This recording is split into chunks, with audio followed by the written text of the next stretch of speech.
Hundreds of former Detroiters are returning to the D this week. Yeah, it's all part of Detroit's homecoming, and this year's event's getting a lot of attention. 7 Action News reporter Matthew Smith is live in downtown Detroit. And Matt, we hear about all the parties and the speeches, but what does Detroit homecoming really mean for Detroit?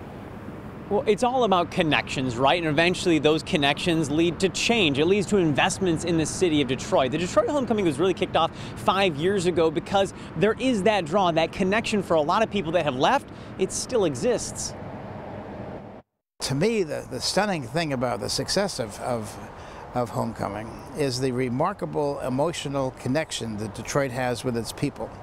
Not just its local citizenry, but those who came from here and moved on.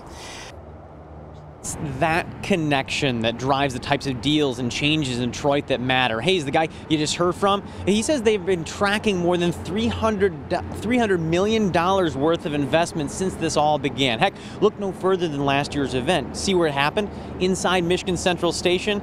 Yeah, it was the first event that ever happened in that building in 30 years. Today, it's actually part of a multi-million-dollar investment that Ford is turning into a mobility innovation hub right here in the city of Detroit. So coming up tonight, more than 200 people are actually be eating dinner inside the Little Caesars Arena. It's kind of like a gala kickoff for everybody that's going to be out here, and it'll have a lot of expats here, former Detroiters, including the president of the NAACP, Kelly Carter, Jamal Hill. They just announced they're going to do a national media company. You'll also have some Detroiters in there like Chris Illich and Dan Gilbert. The idea is a lot of movers and shakers, put them in a room together with a lot of small entrepreneurs, and the investments start to happen. The changes that we all talk about in downtown Detroit, they start to happen right there in that room. In fact, coming up at 6 o'clock, I'm going to be introducing you to one of the folks that'll be in that room and why he says he wants to be a part of this throughout the week.